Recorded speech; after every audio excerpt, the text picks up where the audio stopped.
Buffalo Trace Distillery in Frankfort is expanding and just bursting at the seams for visitors to come check it out. Harlan Wheatley is the Buffalo Trace Master Distiller. He joins us today to tell us all about the exciting expansion. We're so glad you're with us today. Glad to be here. Thank you. Lee and I are both big Buffalo Trace fans. Absolutely. So, yeah, we're just happy for you guys about this expansion.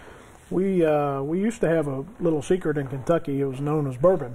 Yeah, the secret is out, and it's growing globally, actually. So I don't know if folks in Kentucky realize this, but talking with you and then some of your comrades in the bourbon industry, it's not unusual to have visitors from Brazil, from Europe, from all of these places around the world, like on a daily basis. It's something to be pretty proud of. Last year we got 210,000 people came through the distillery, and like you say, it's global, so they're taking it back to wherever they came and talking about Kentucky and the things that they see here. So yeah.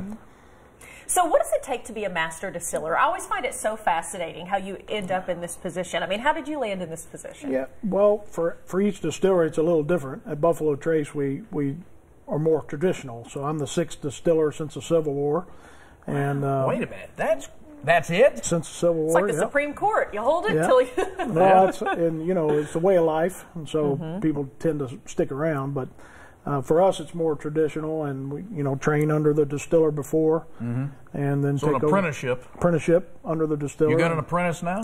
I do, yeah. Oh, daggone it. Shoot. We were hoping to land that position. Yeah. Okay. All right, so tell us about the exciting things you guys have going on at Buffalo Trace. Well, we're expanding, as you've heard, and we're trying to meet the demand because globally everything's growing. So we're spending a couple $100 million this year trying to build more warehousing and more cooking capacity, and we're expanding our tourism because our tourism is growing double digits, and so we're expanding our gift shop in order to handle that many people. And it's a crazy business that you're in, because unlike most business models, if you start to see a demand, you go, oh, well, let's crank it up, and then we'll have it in the fall.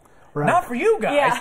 Yeah. You got to wait 4, 5, 10, 12 years. That's right. A lot of times we get the question because sometimes you'll go to the liquor stores or the bars and they'll be out of the bourbons that you like, and the problem is it takes a while to make it. And for us, we have older inventory, so our bourbons are 8 to 10 to 23 years old. Yeah.